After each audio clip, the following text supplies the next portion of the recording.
l'esprit d'entreprendre n'est pas l'apanage d'une élite, d'un cercle restreint d'initiés, de diplômés ayant parfaitement intégré les codes de notre société. Il touche également de plus en plus le public jeune, au parcours scolaire parfois chaotique et avec des difficultés d'insertion sociale plus ou moins avérées.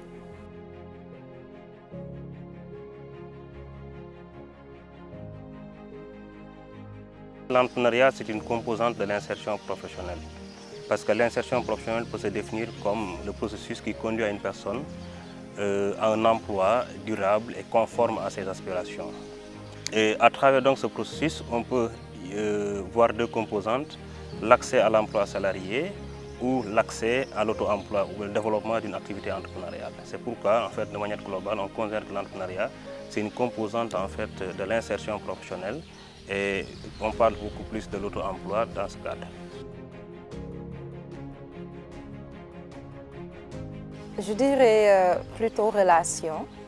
dans la mesure où, dans le référentiel sur la compétence entrepreneuriat 2016, on définit l'entrepreneuriat comme une compétence transversale qu'on peut appliquer à l'ensemble des sphères de l'existence, depuis l'aptitude à favoriser tout ce qui est développement personnel, en passant par la participation active à la société, l'entrée ou le retour sur le marché du travail, que ce soit par l'auto-emploi ou bien par l'emploi salarié, jusqu'au processus aboutissant à la création juridique d'une entreprise, pour dire qu'on peut arriver à l'insertion à travers l'auto-emploi, mais également à travers l'emploi salarié. En fait, il faudrait comprendre que l'entrepreneuriat, c'est en fait une activité assez complexe qui n'est pas toujours facile. C'est pourquoi les formations en entrepreneuriat contribuent déjà à renforcer l'esprit entrepreneurial des diplômés, des jeunes de manière globale, à renforcer aussi la posture de ces jeunes et aussi à travailler leur confiance en soi pour les amener à faire confiance déjà en leur potentiel, à leur capacité à réussir et aussi à prendre en compte un certain nombre de risques que l'entrepreneuriat peut-être requiert, des risques qui devraient être des risques calculés, mais pas des risques qu'il faudrait juste prendre parce qu'on pense qu'il faudrait prendre des risques pour réussir. Les formations en entrepreneuriat contribuent à renforcer l'employabilité chez les étudiants et l'entrepreneuriat dans la mesure où, avant, on activait juste le levier relativement à l'emploi salarié, comme je viens de décrire tout à l'heure, à travers des renforcements de capacités en technique de recherche d'emploi, par exemple, ou le fait que dans les cellules universités entreprises, il y a des démarches qui sont effectuées pour arriver à décrocher des conventions de stage pour les étudiants, etc. Maintenant, en marge de ça, ou en plus de ça, on a tout ce qui est promotion de l'entrepreneuriat, qui permet très tôt d'inculquer chez les jeunes cette culture entrepreneuriale qui leur permet de créer leur propre entreprise et également de recruter d'autres et de participer à la vie active de leur communauté.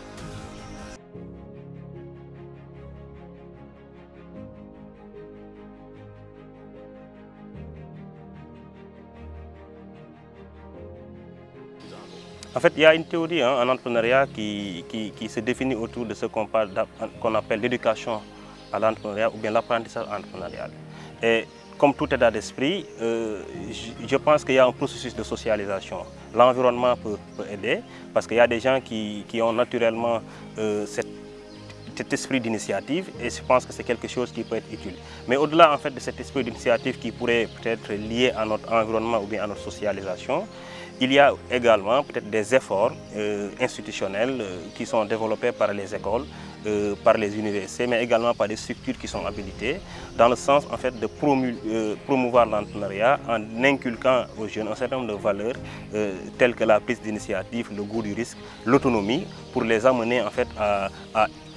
développer en fait le réflexe de l'exploitation d'opportunités d'affaires, parce que c'est à travers déjà la découverte d'une opportunité d'affaires, l'exploitation de cette opportunité d'affaires et surtout par la mise en place d'une organisation qui produit des biens et services qu'on parvient à devenir un entrepreneur.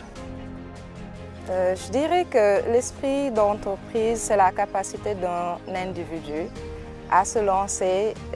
dans l'aventure entrepreneuriale.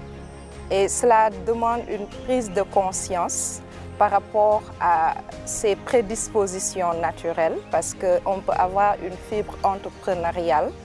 un potentiel sans le savoir,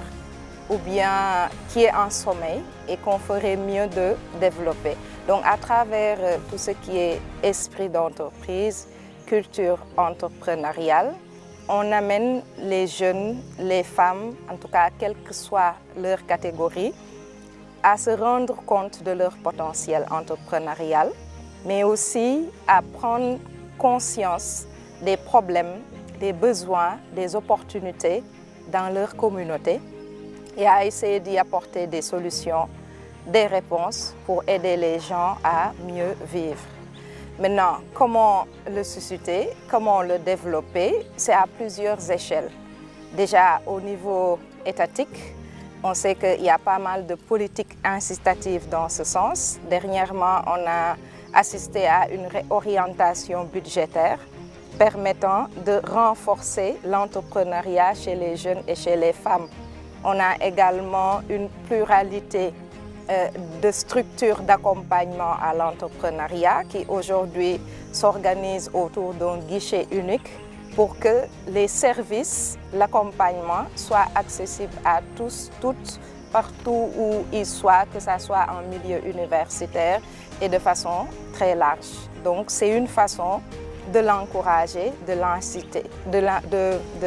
l'inciter. Quand on prend aussi les ONG, les grandes organisations comme GIZ de façon générale également, on contribue au développement de l'écosystème entrepreneurial à travers des programmes-projets comme par exemple le PCRE qui a en collaboration avec des universités partenaires dont l'UGB, l'EPT de Thiès, l'Université Hassan Sek et l'Université Alioune Diop de Bombay qui nous accueille aujourd'hui dans le cadre du Mayonic, a eu à développer beaucoup d'initiatives interuniversitaires pour la promotion de l'entrepreneuriat,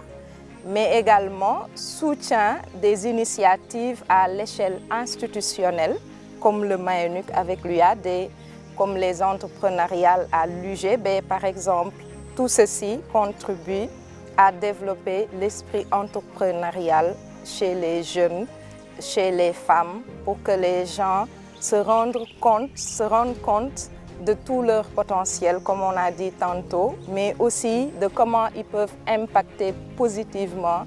la communauté. En fait, souvent quand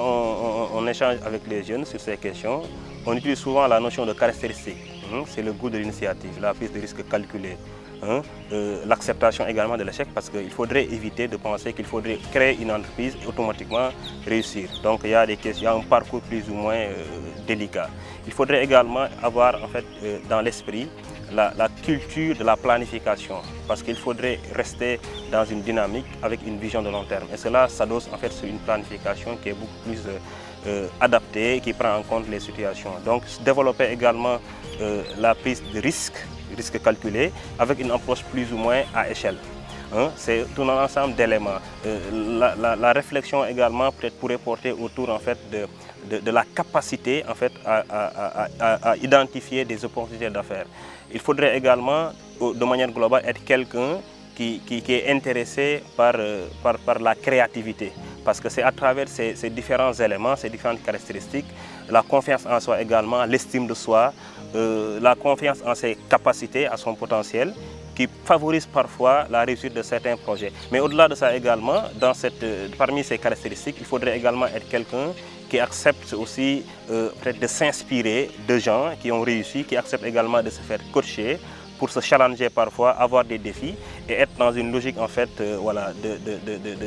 perpétuelle de défis à relever et ne pas seulement se limiter peut-être à un projet à court terme. Après avoir réussi un projet, essayer peut-être de se challenger pour essayer d'avoir des objectifs beaucoup plus ambitieux. Je pense que ce sont ces éléments qui caractérisent en fait le parcours entrepreneurial des jeunes ou bien des personnes que nous avons connues et qui ont réussi dans leur projet entrepreneurial. Donc ce sont ces éléments qu'il faudrait peut-être mettre en exergue, même si voilà, on ne saurait être exhaustif quand il s'agit en fait de décrire les caractéristiques d'un bon entrepreneur.